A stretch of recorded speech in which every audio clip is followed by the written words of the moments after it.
শুটকি এমন একটা খাবার যা পছন্দ করে না এমন মানুষ খুঁজে পাওয়া মুশকিল। আসসালামু আলাইকুম সবাইকে, ওয়েলকাম জানাচ্ছি রেসিপি বাই আমার কিচেনে আরও নতুন একটি রেসিপি দেখার জন্য।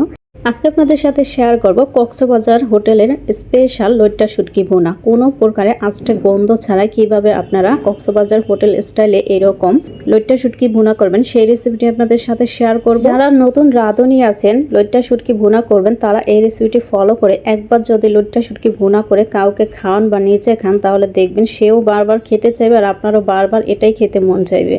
এই স্পেশাল লইট্টা শুটকি ভুনা আমি আমার বাসায় যতবার করেছি সবাই একদম আঙুল চেটে পুটে খেয়েছে। তাই আমি যেভাবে লইট্টা শুটকি ভুনা করে থাকি সেই রেসিপিটি আপনাদের সাথে শেয়ার করব আজকে। চলুন তাহলে শুরু করি। এখানে আমি 100 গ্রাম পরিমাণে লইট্টা শুটকি নিয়েছি আর লইট্টা শুটকিগুলোকে আমি খুব ভালোভাবে পরিষ্কার করে নিয়েছি। উপরে যে মাথাটা থাকে, লেজ থাকে, সেগুলোকে খুব ভালোভাবে আমি কেটে ফেলে তারপর ছোট ছোট টুকরো করে পেটের যে ময়লাটা থাকে সেটাও ফেলে দিয়েছি আর 1 ইঞ্চি সাইজ করে এটাকে আমি কেটে নিয়েছি। তো আমি এর মধ্যে ফুটন্ত গরম পানি দিয়ে দিয়েছি আর দিয়েছি হাফ টেবিল চামচ পরিমাণে ভিনেগার দিয়ে আমি ভিজিয়ে রেখেছিলাম প্রায় 15 থেকে 20 মিনিটের জন্য। আর এই 20 মিনিটের মধ্যে কিন্তু আমার শুটকিটা অনেকটা নরমও হয়ে গেছে আর এর থেকে কতটা ময়লা বের হয়ে আসছে দেখেন। তো আমি খুব ভালোভাবে কষলে এটাকে ধুয়ে নিব কয়েকবার পানি। আর এখানে ভিনেগারটা দেওয়ার কারণ হচ্ছে গিয়ে শুটকিগুলো কিন্তু সংরক্ষণ করার জন্য মেডিসিন দিয়ে থাকে আর এর মধ্যে অনেক সময় দেখা যায় পোকাও থাকে।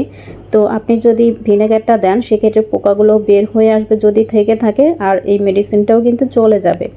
তো এখন চলে যাব মূল রান্নায়। প্রথমে একটি কড়াই বসিয়ে এর মধ্যে আমি 1 থেকে 2 টেবিল চামচ পরিমাণে সয়াবিন তেল দিয়ে দিচ্ছি। তেলটা যখন একটু গরম হয়ে আসবে তখন এর মধ্যে দিয়ে দিচ্ছি আমি 4টা শুকনো মরিচ, সাথে দিয়ে দিব আমি 2 কোয়া রসুন আমি খুব ভালোভাবে ছিলে নিয়েছি দেখেন। তো রসুনগুলো দিয়ে দিচ্ছি, এখানে 1/4 কাপের মতো রসুন হবে। তো রসুনগুলো দিয়ে 1 মিনিটের মতো একটু ভেজে নিব। তো রসুনগুলো ভেজে নেওয়া হয়ে গেলে এখন এর মধ্যে দিয়ে দিচ্ছি সেই আগে থাকতে ধুয়ে রাখা শুটকিগুলো দিয়ে 2 থেকে 3 মিনিটের মতো আমি খুব ভালোভাবে তেলের মধ্যে ভেজে নিব, তাহলে শুটকির যে কাঁচা গন্ধটা থাকে সেটা চলে যাবে।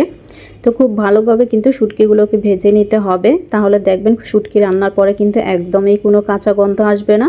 তা আমি শুটকিগুলোকে ভেজে নিয়েছি, এখন আমি শুটকিগুলোকে একটা বাটির উপরে তুলে নিচ্ছি।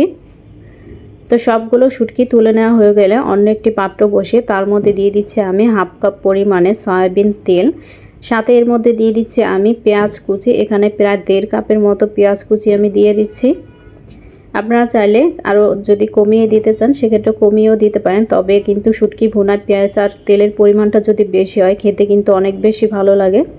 তো পেঁয়াজটাকে কিন্তু একদম পেস্তা করে ফেলা যাবে না, যখন এরকম লালচে হয়ে আসবে এই পর্যায়ে আমি বাকি মশলাগুলো অ্যাড করব। দিয়ে দিলাম আমি হাফ টেবিল চামচ হলুদের গুঁড়া, 1 টেবিল চামচ পরিমাণে লাল মরিচের গুঁড়া। শুটকিতে কিন্তু ঝালের পরিমাণটা বেশি হলে খেতে কিন্তু বেশি ভালো লাগে, তারপরে আপনারা কিন্তু ঝালের পরিমাণটা অ্যাডজাস্ট করে নিতে পারেন। তো ভালোভাবে মিশিয়ে নেওয়ার পরে এখন একটু পানি দিয়ে দিচ্ছি যাতে করে মশলাটা পুড়ে না যায় তার জন্য। তো পানি দেওয়া হয়ে গেলে এখন আমি বাকি মশলাগুলো এর মধ্যে অ্যাড করে দিয়ে দিচ্ছে এখানে হাফ টেবিল চামচ ধনিয়া গুঁড়া আর দিয়ে দিব স্বাদ মতো লবণ, 1 থেকে 1.5 চা চামচের মতো হবে। আর দিয়ে দিচ্ছে এখানে 1 টেবিল চামচ পরিমাণে আদা আর রসুন বাটা। তো আদা রসুন বাটা দেওয়া হয়ে গেলে এখন খুব ভালোভাবে এই মশলাটাকে কষিয়ে নিতে হবে। তো কষানোর জন্য এখানে আরও কিছুটা পানি আমি দিয়ে দিচ্ছি মশলাটাকে খুব ভালোভাবে যাতে করে কষানো যায়। তো পানিটা দিয়ে খুব ভালোভাবে এটাকে আমি কষিয়ে নিব একদম পানিটা টেনে আসা পর্যন্ত। যখন দেখবেন যে পানিটা সম্পূর্ণ টেনে গিয়ে এরকম উপরে তেলটা ভেসে উঠবে তখন বুঝতে হবে মশলাটা কষানো হয়ে গেছে। আমি এরকম করে 2 বার পানি দিয়ে মশলাটাকে কষিয়ে নিয়েছি। মশলাটা খুব ভালোভাবে কষানো হয়ে গেলে আমি শুটকিগুলো দিয়ে দিয়েছি। শুটকিটা দেওয়ার সময় আমার ক্যামেরা অন করতে আমি ভুলে গিয়েছিলাম। শুটকিটা দিয়ে আমি 3 থেকে 4 মিনিটের মতো খুব ভালোভাবে মশলার সঙ্গে কষিয়ে নিয়েছি যাতে করে শুটকির কোনো প্রকার কোনো গন্ধ না থাকে। তো খুব ভালোভাবে মশলার সঙ্গে 3-4 মিনিট কষিয়ে তারপর এর মধ্যে দিয়ে দিচ্ছি আমি 1 কাপ পরিমাণে পানি। আর এখানে অবশ্যই গরম পানি ব্যবহার করতে হবে, আমি ফুটন্ত গরম পানি এখানে ব্যবহার করেছি। পানিটা দিয়ে একটা ঢাকনা দিয়ে ঢেকে 15 থেকে 20 মিনিটের জন্য রান্না করব আর চুলার আঁচটা রাখতে হবে একদম লোর চাইতে একটু বাড়িয়ে। তো আমি মাঝে মধ্যে একটু নেড়ে চেড়ে দিয়েছিলাম, আমি ঢাকনা তুলে অবশ্যই কিন্তু মাঝে মধ্যে নেড়ে চেড়ে দিতে হবে, না হলে দেখা যাবে নিচে কিন্তু লেগে যেতে পারে। তো এইভাবে নেড়ে চেড়ে দিয়ে আমি আবারও ঢাকনা দিয়ে ঢেকে দেব একদম পানিটা শুকিয়ে আসা পর্যন্ত। যখন দেখবেন যে পানিটা একদম শুকিয়ে উপরে এরকম তেল ভেসে উঠেছে, এই পর্যায়ে কিন্তু আমার শুটকি রান্নাটা হয়ে গেছে। আমি ঢাকনা তুলে 2 থেকে 1 মিনিটের মতো আবারও খুব ভালোভাবে নেড়ে চেড়ে নিয়েছি। তো এখন আমার শুটকিটা রান্না অলমোস্ট হয়ে গেছে। আমি এখন শুটকিটা নামিয়ে ফেলবো। দেখেন কালারটা কতটা সুন্দর আসছে মাশাআল্লাহ দেখতে, আর তেলগুলো কিন্তু একদম ভেসে উঠেছে, সম্পূর্ণ তেলটা ছেড়ে দিয়েছে। আমি যখন বাসায় শুটকিটা রান্না করছিলাম পুরো বাসা একদম শুটকির ঘ্রাণে ভরে গিয়েছিল। আপনারাও যখন এরকম করে শুটকি রান্না করবেন দেখবেন যে পুরো বাসা একদম শুটকির ঘ্রাণে ভরে যাবে। আপনারাও যদি কোনো প্রকারে শুটকির আঁশটে গন্ধ ছাড়াই শুটকি ভুনা করতে চান তাহলে কিন্তু হুবহু আমার এই রেসিপি ফলো করে শুটকি ভুনা করবেন, দেখবেন খেয়ে সবাই একদম প্রশংসা করতে বাধ্য হবে। দেখেই মনে হচ্ছে যে কতটা লোভনীয়, তাই না? খেতেও আলহামদুলিল্লাহ অনেক বেশি মজা হয়েছিল। আশা করছি আমার আজকের এই শুটকি ভুনার রেসিপিটি আপনাদের কাছে ভালো লেগেছে। রেসিপি ভালো লেগে থাকলে অবশ্যই একটি লাইক দিয়ে দেবেন, আর ফ্রেন্ড এবং ফ্যামিলির সাথে ভিডিওটি বেশি বেশি শেয়ার করে দিবেন।